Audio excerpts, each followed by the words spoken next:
Hause auf meinen Sohn aufgepasst. Der war 8 damals. Ich musste halt zu Hause sein. Habe ich Nachrichten gesehen, dass die Ausreise möglich ist. Und dann habe ich gedacht, ja, dann werden die am Montag so auf die Ämter gehen und einen Stempel holen. Und ich konnte am nächsten Morgen beim Einkaufen, habe ich es nicht geglaubt, da habe ich dann jemanden gesehen im Geschäft, eine Frau, die etwas festlich angezogen war und hat ihre Freundin, mit der sie durchs Geschäft gegangen ist, gefragt, was ist das? Was ist das? Was ist das? Und dann habe ich mitgekriegt, es ist schon passiert. Oder dann Leute auf der Straße, die gefragt haben, wo ist die Sparkasse? Junge Leute, ja da. Und dann sind sie losgerannt, bis ich gemerkt habe, ach, Begrüßungsgeld wollen die. Das war für mich der Mauerfall. Also die ersten Eindrücke. Ich war in der Kolonnenstraße. Wir haben Abend gegessen und gar nichts gemacht. Und ihre Schwester rief an und sagte, guckt Fernsehen. Und dann guckten wir Fernsehen und da war die Mauer gefallen. Und dann sind wir rüber. Oder wir sind zur Invalidenstraße, weil da waren alle Menschen damit beschäftigt, in den Westen rüber zu gehen. Und wir sind dann zu dritt in den Osten rüber und dachten, oh, wir sind in Ostberlin, wie cool ist das denn? Durch Ostberlin gefahren, es war menschenleer, total tot, ausgestorben und haben eine Bar gesucht. Und gesagt, es muss irgendwo, Gottverdammt nochmal, eine Bar geben. Und wir zum Brandenburger Tor und wollten von Osten nach Westen durchs Brandenburger Tor. Und da haben sie das gerade wieder alles zugemacht. Und da war plötzlich alles Militär und Polizei und eine ganz, ganz komische Stimmung. Und dann haben wir versucht, wieder von Osten in den Westen zu kommen. Le jour de la chute du mur, moi j'étais tout d'abord à la maison. Ensuite, il y avait ma sœur qui m'appelait, qui disait, je crois que c'était vers 11h, 11h30 la nuit. Elle me disait, je sais pas ce qui se passe, mais il y a plein de voitures dans la rue, ils klaxonnent tous. Et moi, je pensais d'abord que c'est un mariage turc. Mais les gens, ils disent, il y a la chute du mur. Et donc, moi, j'étais avec Christopher, et Christopher m'a tout de suite dit, il faut y aller tout de suite. Moi, je disais, écoute, c'est le 9 novembre, il fait pas beau, c'est la nuit, et je sais pas, et on va où? Parce qu'en fait, il y a le mur partout, mais où est-ce qu'on pourrait aller? Il m'a dit, mais attends, mais tu comprends pas, c'est un moment historique, il faut absolument y aller. Moi, je disais, ok, d'accord, je suis quand même berlinoise, je me suis dit, c'est un moment historique, il faut y aller. Un des anciens Grenzübergänge, donc je pense que c'était Bornholmer Straße, et il y avait du monde partout, partout, partout. Et pour moi, quand même, c'était un moment qui m'a vraiment beaucoup touchée, parce que d'imaginer qu'un jour, il y a quelque chose qui bouge dans le mur, pour moi, c'était inimaginable. Donc, j'avais toujours vécu avec le mur. Moi, je pense que c'est quelque chose qui ne va pas se détruire ou changer. Tout d'un coup, ils sont tous venus comme ça. Ils étaient, bien sûr, heureux comme tout. Et c'était une grande fête. Grande fête le 9 novembre.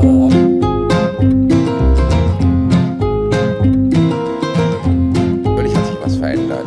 Erstens habe ich mitgekriegt, einen Einblick, ein bisschen dieses Chaos und diese Freude, die da war nach dem Mauerfall. Ich bin ja kein Berliner, aber habe schon lange in Berlin gelebt. Da konnte ich mir vorstellen, ein bisschen vorstellen, vom Gefühl her, was das war, als die Mauer gebaut wurde und als Familien getrennt wurden, Freunde getrennt wurden. Und was sich verändert hat, die Stadt ist natürlich dann offener geworden. Es kam eine große Welle. Wien war ja immer eine Insel und ein kleines Dorf. Und plötzlich kam die Welt von überall rein durch die Öffnung. Es ist zum Teil sehr aggressiver geworden, die Stadt viel kämpferischer. Es ging um Wohnungen, um Arbeitsplätze. Da habe ich erst mal gedacht, ach, es wird mir zu hart, ich ziehe jetzt wieder weg. Habe es dann aber nicht geschafft, weil Berlin ist immer noch eine tolle, lebendige Stadt, die nie fertig ist. Ja. Ich wüsste gar nicht, wo ich anfangen sollte aufzuzählen. Also mir würden sehr viel, also buchweise einfallen, was sich verändert hat. In erster Linie würde ich sagen, ich lebe nur mal in Berlin. Ist Berlin kein Kaff mehr. Berlin ist jetzt eine Stadt, Es hat eine Haltung, es hat eine Stadt geworden, in der es sich definitiv sehr, sehr, sehr lohnt zu leben und die Welt von Berlin aus zu betrachten. Das war vorher gar nicht möglich. Also sozusagen mein Leben hat sich prinzipiell verändert. Ich war nie stolz darauf, in West-Berlin zu wohnen. So, man war stolz, in New York zu wohnen oder in Tokio zu wohnen oder was weiß ich was. Aber jetzt kann man in Berlin wohnen und das hat so eine Haltung. Ey, ich wohne in Berlin und Berlin ist was. Und es hat sich wahnsinnig viel verändert. Es hat sich sprachlich unheimlich viel verändert. Es hat sich im Umgang mit den Menschen alles verändert. Denkt nicht mehr daran, dass ich weg will. So, also für mich ist das Berlin, wie es jetzt ist, eine Heimat geworden. Definitiv. Il y a plein de choses qui ont changé parce que bon, moi, je suis née à Berlin-Ouest et la ville a complètement changé après. Donc, parce que en fait, c'était une île avant et maintenant, ça devenait quelque chose qui était ensemble avec ce qui l'entourait.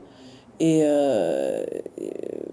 de vivre à Berlin, je trouve la vie qu'on mène aujourd'hui là-bas, ça n'a rien à voir avec ce que c'était avant. Bon, moi, je me suis jamais sentie comme dans une prison ou quelque chose comme ça, parce que Berlin, c'est quand même grand, et Berlin-Ouest, c'était aussi très grand, et moi, j'ai rarement vu le mur.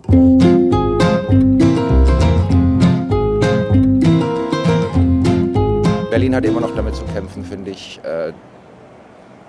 in der Politik, dieses kleine Dorf, diese politischen Verbindungen, also sumpfmäßig auch, aber die Anforderungen, die eigentlich eine Weltstadt braucht. Damit hat Berlin ja Schwierigkeiten, kriegt nichts auf die Reihe mit Bauten, weil es nicht mehr so laufen kann, wie es die Jahre vorher gelaufen ist, wo man sich alles zugeschoben hat oder so in kleineren Dimensionen denken musste. Es ist doch eine sehr anziehende Stadt für alle, wenn es Fürsten in aller Welt. Die prickelt einfach und ist nie so, wie man sich es vorstellt, ist nie zu Ende. Es verändert sich sehr viel und sehr schnell. Und das macht sie immer noch sehr lebendig und attraktiv, wenn man die Chance hat, auch mal wieder ein bisschen rauszugehen zwischendurch, was wir ja haben mit der Band. Es ist so wahnsinnig elementar, über Sprache nachzudenken. Und West-Berlin hatte so eine merkwürdige Ausrichtung auf den angelsächsischen Raum. Wenn man Musik gemacht hat, ich saß mal in so einer Kommission, da haben so Bands Stücke eingereicht. Und von irgendwie 300 Bands, die Sachen einreichten, waren 270 auf Englisch. Sang oder man sprach, wenn man auf sich hielt, nicht in seiner eigenen Sprache. Also allein schon, wie die Sprache sich verändert hat. Wir haben definitiv neu über Sprache nachgedacht. Ich glaube, jeder, der sich mit Texten beschäftigt oder der mit Text oder mit Sprache sich beschäftigt, wird das bestätigen müssen, dass sich die Sprache verändert hat.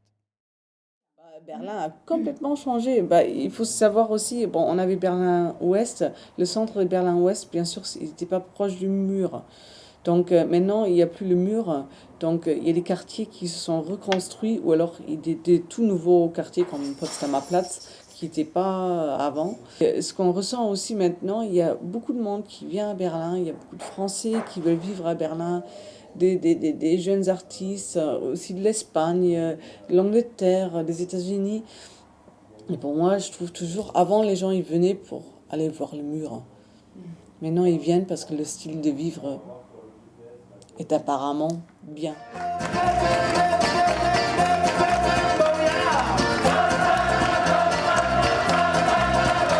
Oh,